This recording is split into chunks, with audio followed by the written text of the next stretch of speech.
In 2018, a bunch of complete noobs to Dungeons & Dragons began a brand new D&D campaign based on a silly video game world. We had tons of fun and instantly fell in love with our characters, but sadly, this campaign suffered from ridiculous amounts of cancellations and conflicts, ultimately resulting in the campaign ending for good. But 3 years later, we decided no, we'd had too much fun making up the story and we still wanted to know how it ends. Welcome back to the realm.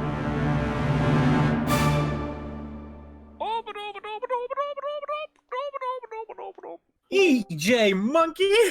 It was a lot to prepare, but I that's bet. fine. This is a introductory kind of like recap of what we did in the past and also getting character sheets ready, and we won't actually do D&D yet, we'll just kind of do talking. What was my gold card? Do you remember? Let me check. I have so many tabs open, you don't even know, man. Gonna be honest, I don't know if I ever knew for sure. I never, like, saw your character sheet. I did watch back all the previous sessions, and, like, studied every second of the previous campaign in detail, so that does sound familiar. Do I have what level I am? Hello! Long time no see. Yeah, I was just about to say that. Yeah, it's good to see ya. It's so long. I know. It's so like nostalgic. My ears. I Oh my know. god. It's like a whole different time period of my life. Gosh. Looking back at Paladins. It really is. This was like pre-pandemic, Oh my gosh, you're right. I have 0 bitrate. I see blurs where the numbers should be. The blurs, Mason. What do they mean? Okay, so you have good decks, and that's it.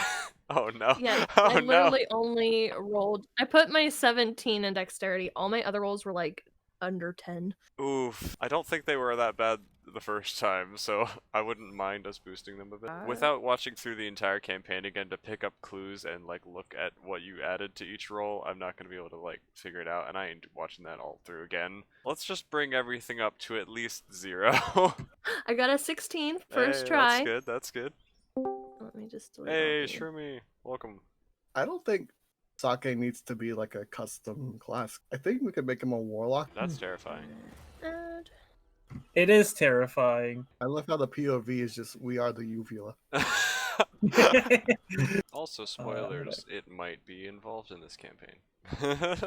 Oh, I figured once I learned its origins. Yeah, I kind of had to. I mean, yeah, you kind of did.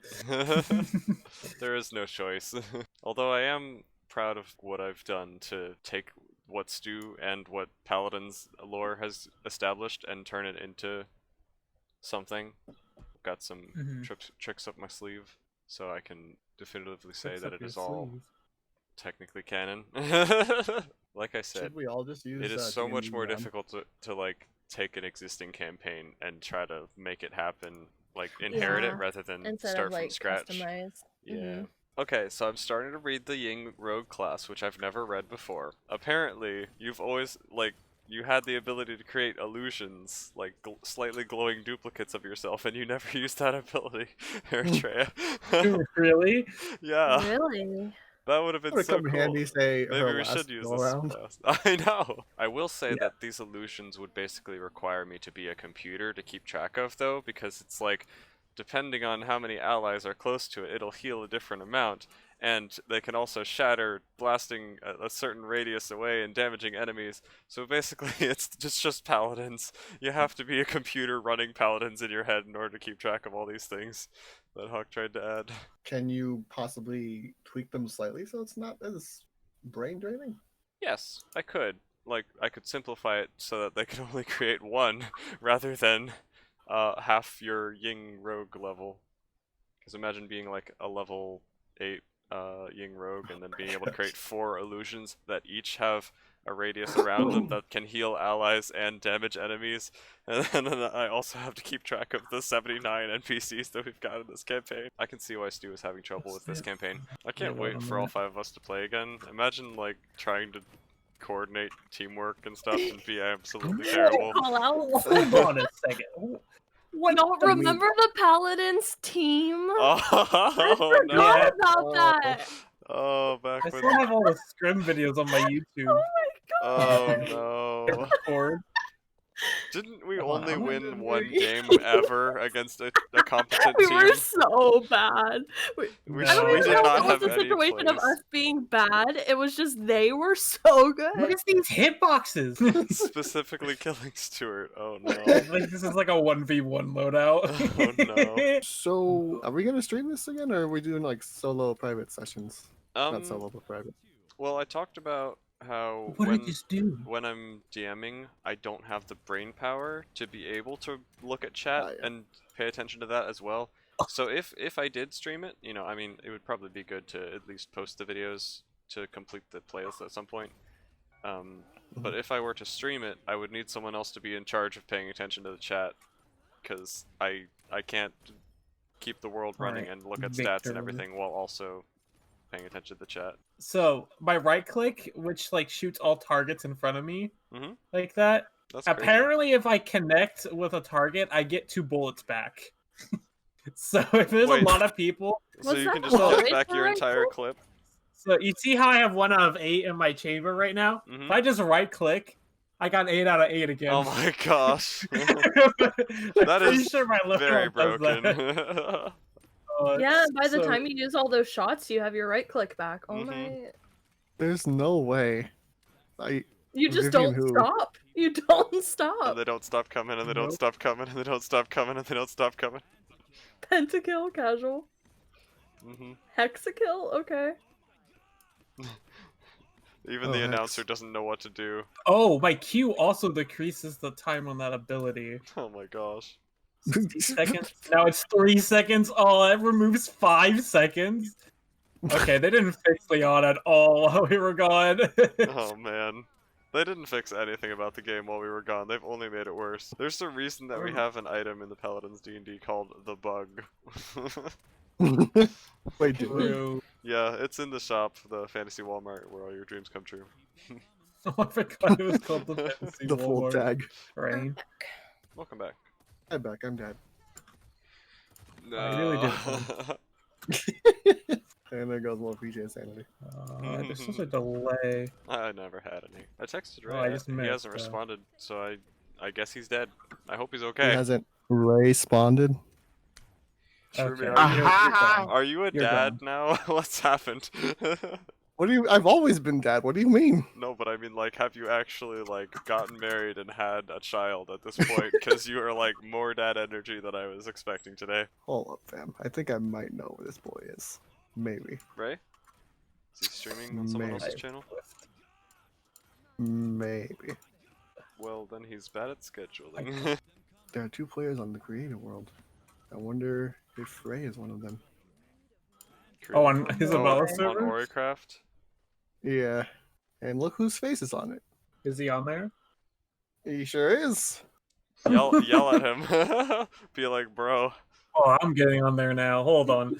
We're having an intervention. I said, Ray, D&D call now, and left. You've crafted your last mine, sir. I freaking had a feeling, dude. It's funny that he didn't respond to the Oh, my pings or computer's texts. not liking having Paladins open with Minecraft. Oh. Yeah. Oh, that- Paladins that's crashed. definitely- Okay, cool. Ah, that's, Well, I'm glad I that's about switched what we screens. expected. My dude straight up said, D&D? I was about to Hey! get you. How's it going, I was Ray? about to get you. I am so confused. Why? Shouldn't be, It's because we Sunday. planned this. Yeah. Welcome to it. When did we plan this? Like a Denise, you week or said so you ago? responded. Okay, you let were- me, Yeah, let me I'm scroll pretty back sure up that- through the chat here. Okay. I haven't seen Ray respond in this chat, though, for a while. Yeah, maybe he Oh, just I thought never we saw it. I just thought you guys were jabbering your jaws, so I just ignored it. No! No! Wow. I We mean, there don't was... spam in this There was Discord. a little chit chat, but like it's mostly planning related. We also added you several times, so Did you? We yes. did, yes. Did you? Yeah. did Yeah, you we, do in fact, And like the twice or was thrice not today. there.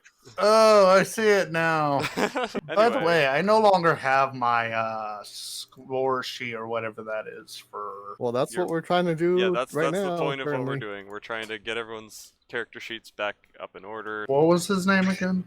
DeJargo? DiGiorno. Right. Mode. It's been so long. It's It been a really hot has. minute. It's been at least 2 years. And I I think it might have left been before 2018, but I that don't- too. Yes. Yeah, you So it's left been like even longer for 5 me. sessions before it ended because everyone disappeared. How many months was the 5 sessions?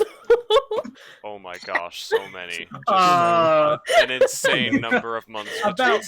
sessions. It was crazy. About- By the way, just heads up, we're not doing that. If people are not there for a session, we're gonna have a session without you.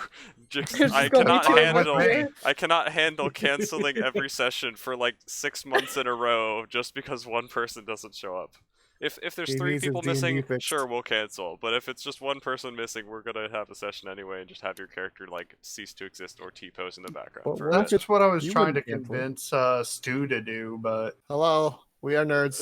No, not 6 other people. hello. 4 other people and then 2 people sharing their screens. They say hello, Butter Monkey.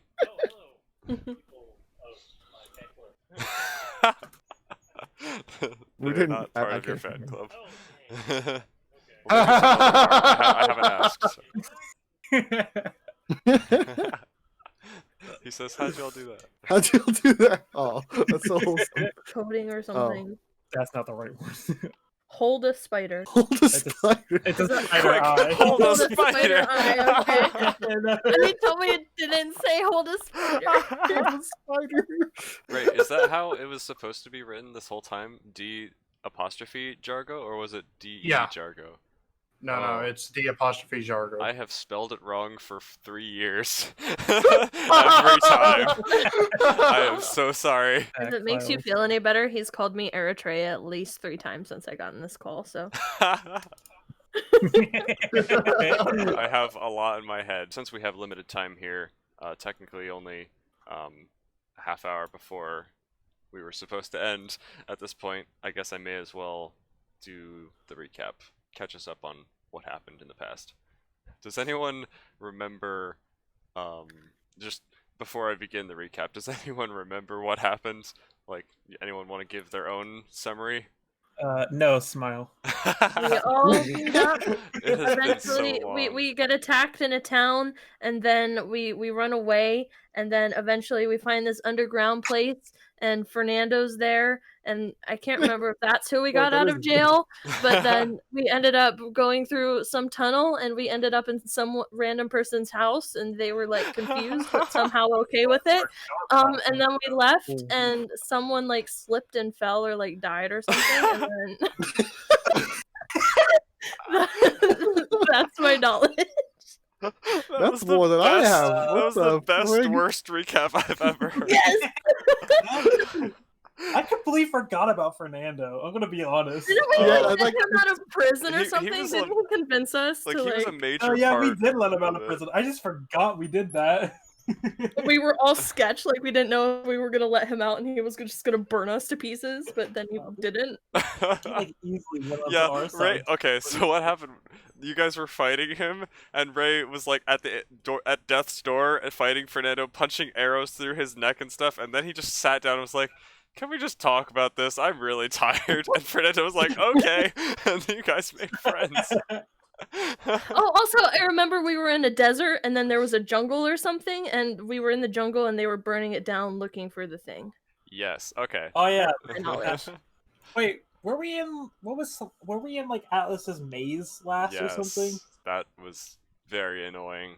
We spent Oh, like boy. 3 or 4 sessions just like going through In a maze. the most Yeah. stupid They're security like the system puzzle place. you've ever heard of. And it turns out it was just because Barrick forgot to tell us the way to bypass Yeah, the security Barrick. system. So we Yeah, spent Barrick 4 is just a- sessions doing Oh yeah, nothing for no didn't reason. we all like think We, Barrick like, was went to gonna a turn castle. evil as well? Barrick turned evil. What'd you No, say? Barrick. I'm pretty sure Barrick was like becoming evil or something. I mean, is there any evidence he was good from the beginning? But whatever. Yeah, I mean, you're not wrong. Alright. This is actually hilarious. I kind of want to keep just listening to what you guys remember first before I do the recap. I remember breaking into a castle. I think. Yes. you had the idea to do a rob a bank because we kept rewinding in time, and you're like, let's just rob a Oh, bank. yeah. So we just realized broke it. as a leprechaun at one point. Yes. Someone dressed up as a yeah. leprechaun. I think it was Barrett. That was Barrick.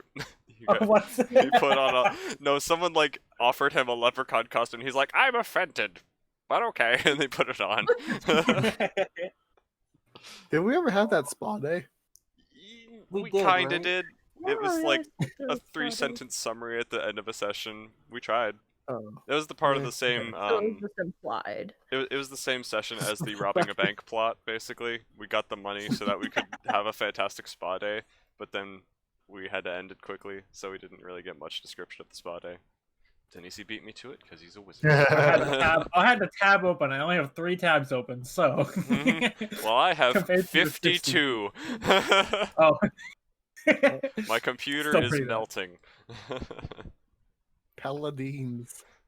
Alrighty, well, before we begin, thank you all for I'll be being right here. back for a It is, I'm so excited to get the gang back together and have some fun with this. This campaign has had a special place in my heart, and I really enjoyed it back in the day. So I'm hoping this will be fun. Time to ruin it. It actually, Sorry. my phone lock screen has been a picture of Malthus and Saphira for the past 2 or 3 years, and I have never changed Aw, it since sweet. then, even though we haven't done a session in ages. So, long ago when we were playing, there comes a time in the life of every hero where they are faced with insurmountable odds, where defeat seems inevitable and the light has all but gone.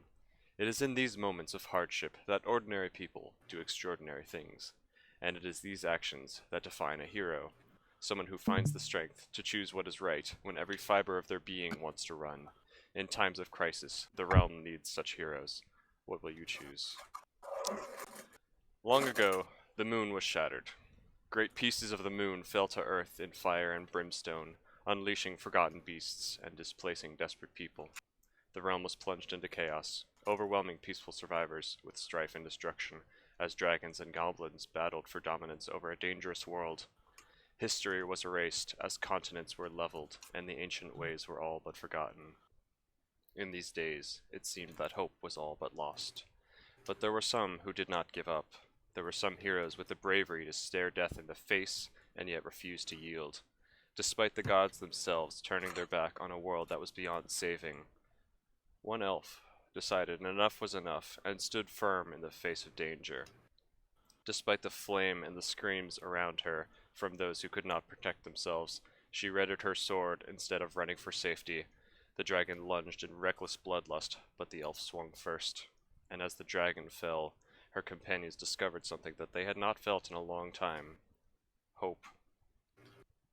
Others began to rally behind Valera, searching for ways to fight back. Warriors, powerful mages, and even the spirits of nature themselves rose up from the ashes of a desperate people, banding together to fight back against the forces of undoing. They named themselves the Paladins.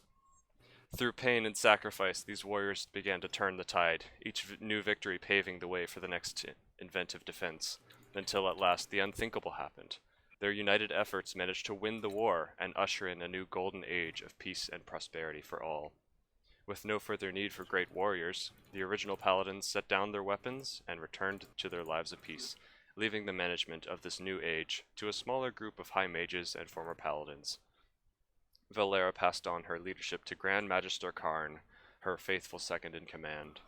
Society advanced at an alarming rate as scholars all across the realm began to rediscover ancient technology and create new uses for magical spells, and under the careful guidance of the new magistrate, the realm's golden age continued on for centuries. Sadly, this peace was not to last. As the years passed by, Grand Magister Karn began to notice that even the poorest of common folk began to wield magical luxuries that only the most skilled of sorcerers were once permitted to use. He took notice of how easy it was for a common criminal to obtain and misuse powerful enchantments to build their own corrupt empires, and he bitterly determined that something had to change. So when the word reached him that an unstable new form of magic had been discovered that could convert blue crystals into 10 times the power of an ordinary spell, his immediate response was one of fear rather than celebration. For the good of the realm, we cannot allow this new magic to spread, Grand Magister Karn argued. With such vast shortcuts, any paltry street thug could easily rival the power of the magistrate themselves. But his cries fell on deaf ears, as the noble houses each voted to see where this new magic would lead. Like a wildfire, a crystal-powered revolution overtook the realm, promising limitless possibility and a brighter future for all. But among the good that these crystals brought, there was also horrible misuses of power. Ungodly transformations, massive explosions from unstable crystals. Some power-hungry anarchists even attempted to overthrow the magistrate. Karn stopped these brigands with the use of his own crystal magic, which he had been researching in secret to prepare for such an attack, and with the magistrate now looking to him for guidance, he took the opportunity to act. Crystal magic was immediately outlawed, save by permit from the magistrate, and soldiers were sent in droves to seize the crystals themselves from every city, town, and suburb. Businesses were mercilessly ransacked, laboratories were demolished in droves. Once again, the people cried out in protest as their livelihoods were stolen. And, once again, an elf emerged to answer that call. Valera spoke out against the magistrate, claiming that these crystals had become a way of life and could improve the life of everyone. It could improve the future of all. To hoard them only for the magistrate was oppressive, not empowering. This progress you speak of will destroy all we have built and deliver us back to chaos, Grand Magister Karn snarled. The power to do harm may rise, but the power of the commoner will rise to meet it. Only if all share the same tools can we build a safe future where we can each challenge those who do wrong, Valera responded. If you cannot see where this path will lead, then you are a fool. There will be no realm left to protect if these crystals are not kept in check. If a love for the freedom I fought for makes me a fool, then a fool I am proud to be. I see now you value control more than truly benefiting this realm. And so, a resistance formed to push back against the unjust seizing of crystals, but the magistrate refused to back down from consolidating power in the name of peace. A brutal war broke out, involving the full might of the magistrate forces. For years it raged on, each side claiming important victories and suffering devastating defeats. Valera's resistance took up the symbol of the ancient paladins, claiming to stand for the same freedom that the originals had. 35 years later, the conflict has lessened, but has yet to be fully resolved. Tensions are still high, and the magistrate has become more and more restrictive to maintain order. Battles are usually distant and infrequent, and do not involve civilians, although the cruelty of the magistrate is always looming in the back of their minds. But the more immediate threats for the general populace are the criminals that have free reign over the towns, while the magistrate are busy mustering their forces against resistance attacks. And thus sets the scene for a small town called Goblin Gulch, where a dragonborn, an elf, a vulpin, and an elephant walked into a bar. Like some kind of cruel joke, these four adventurers ended up getting into a fight with a gang of goblins, and emerging from the encounter as unlikely allies. And over the next 4 years of various adventures, Malthius, Dejargo, Kite, and Eritrea became inseparable. Malthius was an 8.5 foot tall dragonborn, which is clearly the average between 6 and 9 feet. He was the estranged son of Drogos, and he loved his family more than anything, which is why he hated having to leave them to go out adventuring to support them. Eritrea was the dark elf daughter of Ying, who was later raised by Maeve after her mother's supposed death. She ended up in possession of a powerful magistrate's spellbook after Maeve borrowed it without asking, and then promptly got arrested. Kite was the overshadowed cousin of Pip, the potion-chucking superstar. Kite had always wanted to make a name for himself, but no matter how many sleepless nights he worked, he just couldn't seem to gain the approval of his mother Momo. He also secretly enjoyed being petted, but doesn't want to tell anyone because he already gets made fun of for being a furry fox boy. Dejargo was an orphaned Loxodon that was raised by the monks at Ascension Peak, where he learned stonemasonry and introspection from Genos, a man who had achieved godhood. Dejargo enjoyed sparring with his friend Julian until the day Genos sent him out to find his true purpose in life. And Sake was just a drunk NPC in the background. We'll get to hidden later. And that is where our campaign began, with these four unlikely heroes stumbling into the journey of a lifetime. Session 1 began like any other day. Our party had been traveling across a desert into a small town in the middle of nowhere. They had set out for Guntown after hearing rumors that a new deposit of crystals had been discovered, which the magistrate planned to take for themselves. And of course, where there's war, there's also opportunity to get paid, something that our party knew all too well. So we arrived, unsure whether to join the crystal rush or to help protect this town's newly thriving economy. The choice was made for us when magistrate forces arrived and Dejargo absolutely crit failed his stealth roll, catapulting us into a combat that Malthius the pacifist never wanted. Thumper the horse got absolutely wrecked when Dejargo jumped out of a window and squashed a guard into jello, and Eritrea got wrecked when she jumped out of a window and landed on her face. Kite also got an inspiration point for fist bumping an enemy, and he never used that inspiration point for the next 25 sessions. So that was fun. The next session, we realized we'd made a mistake when a dozen armed guards rode up on horses, led by Grand Magister Karn himself. Actually, we did not at all realize that we had made a mistake, because we immediately attacked them with Operation Barbecue. That was Malthius' fire breath, by the way. Of course, it didn't end up mattering in the end, because Moji, the lizard-riding rabbit, came in out of nowhere and RKO hexa-killed all the guards, then turned Grand Magister Karn into a snack, which her familiar then ate, and then farted out into a healing cloud for Eritrea. It was a little weird. Anyway, then Moji basically shoved us all into a hole in the ground and said, "Congratulations! You've all been chosen to join the resistance! Good luck and don't die!" And we were like, wait, what? But we had already been shoved into a mineshaft with a series of needlessly time-wasting escape room puzzles in front of us. Poor Ray hadn't even played Paladins at that point, so he didn't have a clue how to solve some of these puzzles that required knowledge about Paladins the game. But we solved the puzzles, and then immediately got almost murdered by some skeletons while we were standing on pillars above freaking lava, and we still hadn't even had a chance to agree to anything or even sign a waiver. It was a bit upsetting. Finally, we passed these tests and got a chance to meet the guy in charge of tormenting us, who accidentally implied that he'd been spying on us for a long time before he decided to kidnap us and basically force us to become soldiers in his war against the established government of the realm. Beric is not very good at first impressions. Or second impressions. You know, I think Beric might just not be very good at impressions in general. We were reasonably upset, and we decided to turn him down and storm away, until Kite found out that we were going to get paid for it. After which we reluctantly agreed to join the resistance on the condition that Dejargo could learn medicine and that the leadership of the resistance would listen to our gripes about how things were being done around here.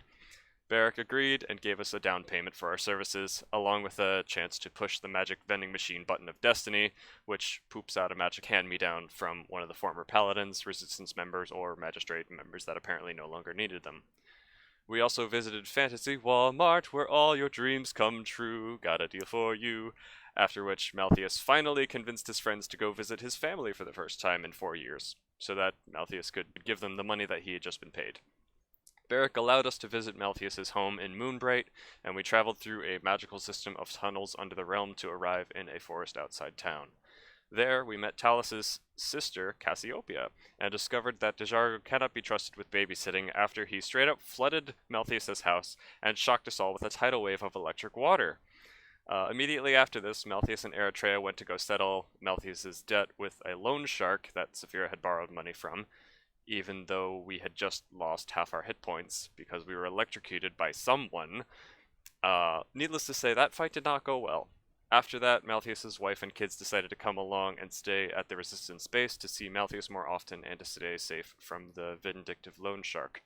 Meanwhile, Dejargo traveled back towards the secret passage, towards the Resistance base, found a big forest fire, and ended up befriending Fernando, the magistrate's most handsome knight. Then Dejargo led Fernando back to the Resistance base, where Beric captured him to hold him for ransom, while Dejargo was trying to convince him that Fernando may want to join the Resistance willingly if we treat him right. Fernando was moved by the kindness shown to him and ended up deciding to join the Resistance.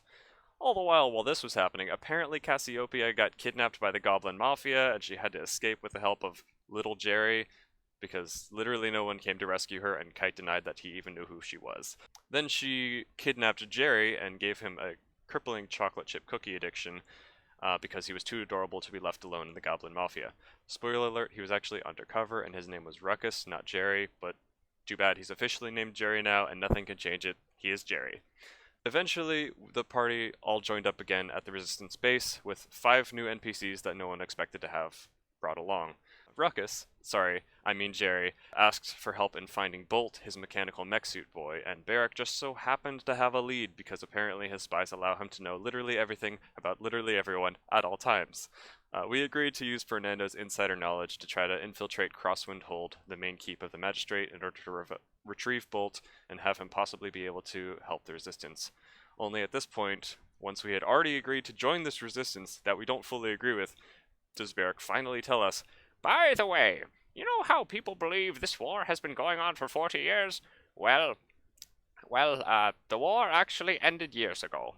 The Magistrate threatened that they were building a super powerful weapon, capable of devastating the realm, and even the prototypes were enough to overtake the original resistance and scatter their forces.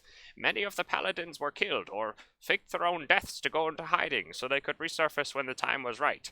We managed to cover up the fact that we had utterly lost the war, so rumors persisted, and occasionally rebellions kept the fire alive, despite the Magistrate trying to claim that they have snuffed out the last of us. I haven't exactly told the commoners in our base that we're rebuilding an army from the ground up, but I'll let them know eventually." And we responded, "Bro, so you're telling us that it's literally just us, your terrible planning, and a couple of NPCs trying to restart a war that's already over against the overwhelmingly powerful established government of the realm?" And Barrack responded, No, you don't understand what the Magistrate is capable of. It's not true peace if the Magistrate is in charge. We need to keep resisting and defeat the Magistrate once and for all."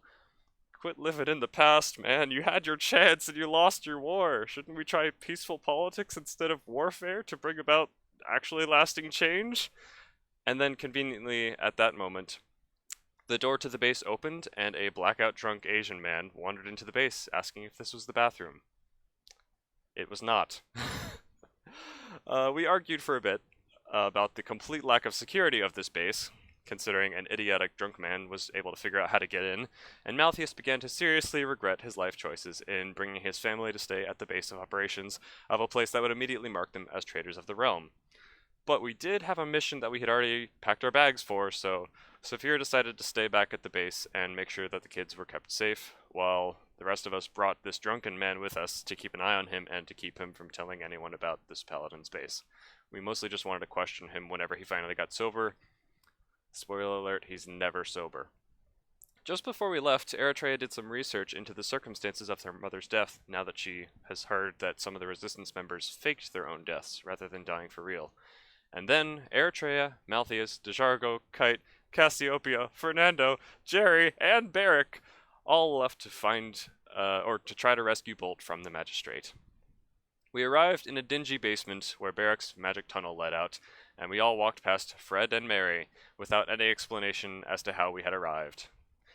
Turns out Barrack did not ask this elderly couple permission to build a secret passage in their basement, nor does he even really know who they are. It was kind of a friend of a friend of a friend situation. He just knows their names, didn't even know who they are. I don't know how this happened. Barrack has no social grace whatsoever, it seems.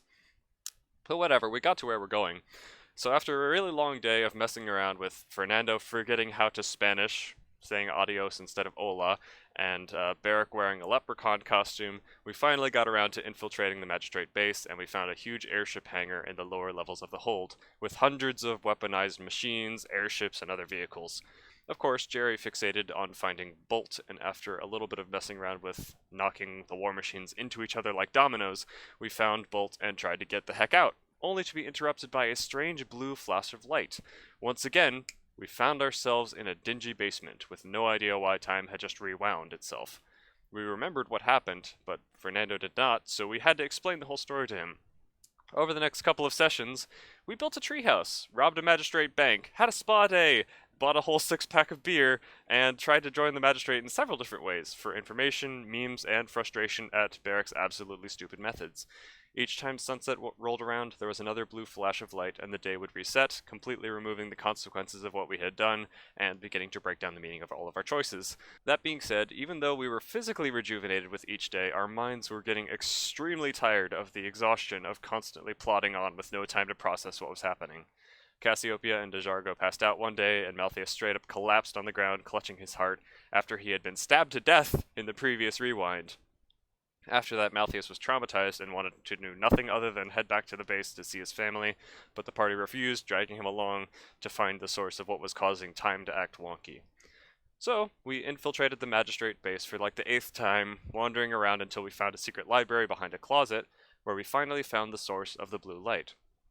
In the room, we saw Tyra, the Russian hunter, eyes glowing with a blue light, connected to a similar glow coming from a crystal sitting on the table in front of her, where a large spellbook sat open. And all the while, the room writhed with a mass of horrifying tentacles with toothy maws that were breathing gray smoke into Tyra's ears while she cried out for help in slow motion. We had no idea what we were up against, but we drew our weapons and did what we could to fight this nightmarish beast. Kite threw a dagger right at the Squidward wannabe's eye, and the dagger just phased out of existence without seeming to leave a scratch. Sake tried to point his cursed arm at the beast, while Cassiope tried to use a healing ability, but both actions straight up didn't work for some reason. Deshargo tried grabbing the magical crystal and running out of the room, only to rewind back to exactly where he had been. So then he punched this magical crystal into the creature's eye, causing the crystal to disintegrate, and Tyra to gasp and break herself free of the blue glow, only to realize she was now being strangled by some snake-like slimy tentacles. Malthius decided he'd had about enough of this creature, so he summoned all of his dragon energy and had a ball, using basically every ability and magic item he had all at once in an overly complicated combo attack. And even to this, the boss just said, "No you." And it literally blew up in Malthius' face, seeming to still leave the creature unaffected. At this point, Malthius wheezed, "I think it's time we should retreat, guys!" But it was too late, and everyone began to feel a crushing pressure on their chests. Malthius, Eritrea, Cassiopeia, Barrick, Jerry, and some other random NPC that we dragged into the fight ended up succumbing to the creature's insane psychic damage, and then they all immediately stood back up as with glazed over eyes under the control of this horrifying creature. At this point, Sake, Desargo, Kite, Fernando, and Tyra had to basically bench press their friends and carry them out of the building to get them away from the overwhelming presence of this terrifying monster. They managed to escape the place just in time, but in doing so, the force of being released from this creature's control caused Eritrea and Malthius, their allies that they've known for years and adventured with for a long time, to die. The rest of them managed to escape. They all sat outside the magistrate hold, thinking they were safe for a moment as they breathed in relief, but they saw that Malthius and Eritrea were dead, and there was nothing they could do. Tyra pulled out this magical spellbook she had, and shakily was like, "There might be something I can do with this magical spellbook," but Desargo was immediately like, "The dead should stay dead." So she closed the book, and was like, "Okay, guess they're gonna stay dead." Then the horrifying tentacle monster of doom broke out of the ceiling behind them, like scattering stones across the pavement, and he basically just jumped out of the roof and was like, "Hey, I'll be taking that book and this other book. We're gonna go now." And the darkness just kind of yeeted away inexplicably, and taking the books with him, and leaving our party wondering what to do next. They returned to the Paladins base, or the Resistance base to be more specific, with the dead bodies of their friends, buried them, and telling Saphira the news, had to have a conversation with her. Then she had to have a conversation with her children about Malthius' death. It was a sad time all around.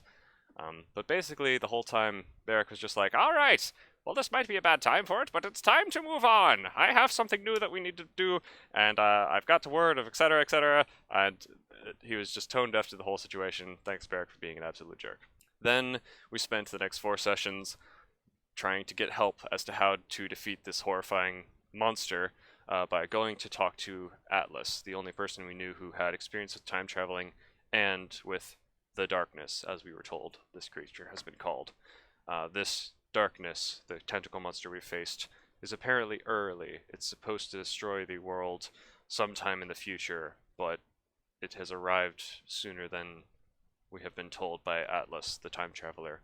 So we went to go talk to Atlas to get some information on what was happening. Barrick sent us out into the middle of an icy tundra and was like, "Good luck, have fun, go talk to him, he's that way." And we went, found his secret facility. Conveniently, Barrick did not tell us how to get through the security measures, because we got through the first level of an elevator with an extremely annoying jingle that kept playing every time we were in the elevator. And we had to go through basically about 5 or 6 levels of annoyingly complex security puzzles, and wasted a lot of time just for no reason. It made for Saphira very upset. Saphira had begun to travel with the group, by the way, at this point. We spent like 3 or 4 sessions just traveling through this puzzle dungeon until we finally got to talk to Atlas, who didn't design these puzzles himself. Apparently Barrack designed this horrifying security system for no reason, and Atlas is like, what are you guys doing? And as we were talking to him about the darkness and what we could do to stop it, he pulled out a blueprint to give to us, and as he was giving it to us, Sake finally ran out of booze, reached for his drink, and realized he was out, and then, with nothing to quench his insatiable thirst and hunger, the curse in his arm began to take hold, and he attacked Atlas, trying to feast on whatever he could find nearby. And Atlas, a time traveler, was not surprised by this, managed to hold off his attacks, and it was just a battle. Saphira was just trying to talk casually to Atlas the whole time, trying to ignore the situation and not pay attention because she was upset too. She was like, oh yes, I can totally understand why you would attack, but please, can we have some answers here? Meanwhile, they're trying to kill each other. But eventually we realized that there was a bigger problem when an explosion happened outside of Atlas's base. We all went back up to the surface, leaving Atlas, who said he would come join us at the Resistance base later to reconvene with us. But we needed to go up and defend his base right now. So we went up to the top, found some more magistrate people that were apparently possessed by the darkness. You could see that they had, like, glazed over eyes and were doing strange things, and the darkness itself spoke with a haunting voice from the leader, the captain of these guards. They were trying to blast their way into Atlas's base and had cannons and grenades of some kind. We fought them off and didn't do so well in the fight. Saphira got stabbed in the neck by one of these creatures, or people, that was possessed by the darkness, and at this point she realized this was not going to be a simple case of getting revenge on the thing that killed her husband. She realized that, oh, this might be a lot harder, and began to get discouraged. Basically, we all made it back to the base, and we also had a Halloween session somewhere in there where Fernando met his identical twin that was created by some kind of weird magic. We don't really need to talk about that. There's basically just a clone of Fernando at this point named Meh, who has limited speaking ability. And that's pretty much where we left off the campaign. Dejargo went back to Ascension Peak to get some answers and to reconvene with his friend Julian. Sake had a couple conversations with Tyra about how his curse causes him to do things he's not proud of. Kite and Saphira had a moment or two, and, well, Eritrea was dead. And that's where we left off the campaign a year and 3/4 ago. But now we're back. So, there comes a time in the life of every hero where they are faced with insurmountable odds, where defeat seems inevitable and the light has all but gone. It is in these moments of hardship that ordinary people do extraordinary things, and it is these actions that define a hero, someone who finds the strength to do what is right when every fiber of their being wants to run. In times of crisis, the realm needs such heroes. What will you choose? Insert Paladin music here. That's it. That's the recap. That was beautiful. Thank you. I'm sorry if it was Oh way my too much God, that information. Yeah, that was a lot. Hey, 9:01. Ended exactly on time. Okay, so questions and answers, because I'm sure that was way too much to remind you of at once. I tried to include some of the memes, some of the funny things that happened, as well as just the important information, but there's obviously still a lot I skimmed over, and if there's anything you want clarification on, reminders of important exposition that needs to be re-spoken, anything like that, I've taken lots of notes, so I can explain pretty much anything. I don't know exactly where we left off. I'm still not very clear with what happened. Okay. The very last thing that we did was we all arrived back after having been at Atlas's cold laboratory thing.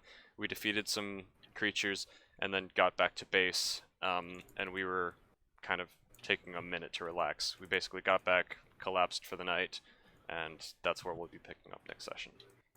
After the like haunting realization that the darkness has already like been possessing more people ever since the last time we faced him, which was the first time we saw him to our knowledge. Got it. Okay. Oh, we also, when we got back to the base, we encountered Barrick, and Saphira had the blueprints, so she was like, Barrick, why did you not tell us about the freaking security system? That wasted so much time, I'm very upset at you. And he was like, ah, well, that must have slipped my mind. And we were like, okay, because we had just witnessed a guy being possessed by this horrifying darkness, and now Barrick's acting passive-aggressive and strange towards us. So Saphira's like, I'm not sure I want to show you this blueprint after all, and now doesn't know what to do, because she doesn't know who's safe to talk to, doesn't know who can do this blueprint. Yeah, that's pretty much where we left off. I remember having a distrust for him. Yeah.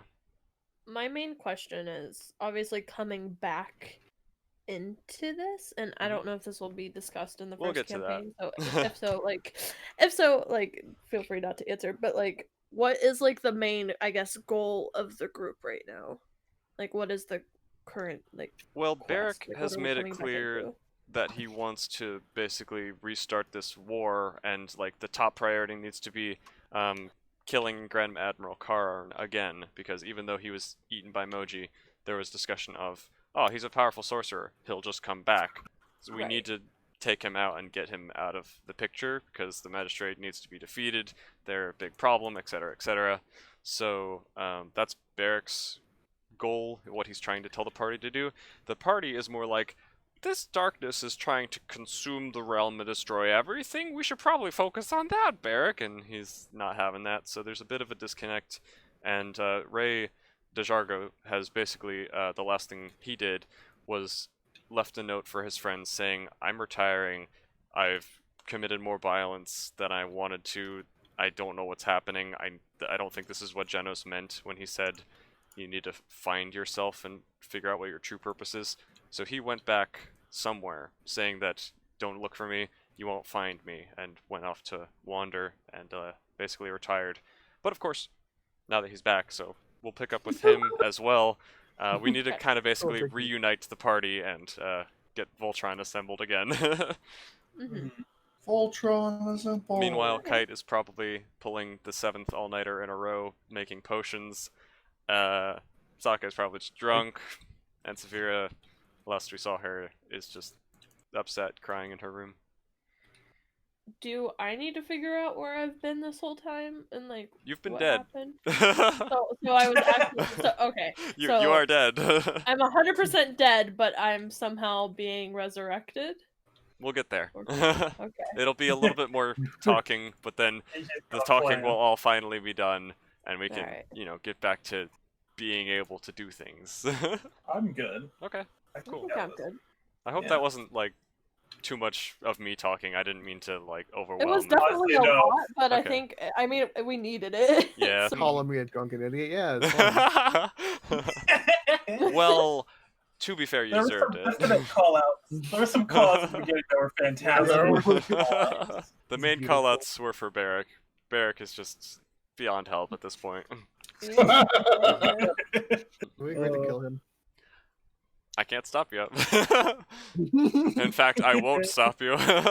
Whatever you guys choose to do, there are many options of things that you guys could choose to do once we actually get into it. Many steps that you could take. But yeah, what you guys are free to do whatever you want to, like it's always been. If you want to rob the Got it. magistrate again, go for it. I'm gonna Sounds like a rob the plan. magistrate and buy a giraffe and use it as my noble steed. To be fair, you guys probably do remember the combination on that safe because you guys kept like invading and then rewinding time, so you have the knowledge of like what the combination to the magistrate safe is, even though technically that was a reround version of time, so they don't know that it ever happened. But that's all I had for this. I guess in 2 weeks' time we'll start with our first like actual session, restarting the thing next time. Yeah, that's your boy's birthday. Oh wow! Your birthday is 1 week after mine. Gasp! Nice. Whoa. So clearly, it's just a birthday gift to do a session on your. I'm kidding. if you need a week off, we Probably can. won't be too busy. I want to at least start with everyone being there. Yeah, for Looking sure. at you, Ray. The first one. Call out. More call outs. Sorry, if I call out people and make jokes like that, you know I love you. Okay. Now it's just hangout time. I You want know- to play Paladin. I do too. I want to. Well, you know, tell your computer that. How long until it's finished now? 2029. You pause it? Yeah, because I want to be able to hear people in this call. Yeah, I can. Oh, you poor thing. I can understand why you do that. I can't 7 more understand why she hours would want to anyway. hear people in this call. Oh, I know. No one wants to I'm hear okay, you, right? Ray. Come on. yeah. I I'm know, sorry. nobody I wants didn't to hear me. realize I had to talk for like 15 minutes there. My voice was like the most grating thing upon your ears. I don't know how you guys are going to survive a whole campaign with me talking. I'll be sure to get some Benadryl before we get started. We'll just roleplay the whole time, and we'll never let him do anything. Yeah, I literally just don't need a DM. I'm just a worm body here. Oh no. Oh, your world is coming Wow, around you. way to go. It's We're smooth. good. It was mysteriously caught.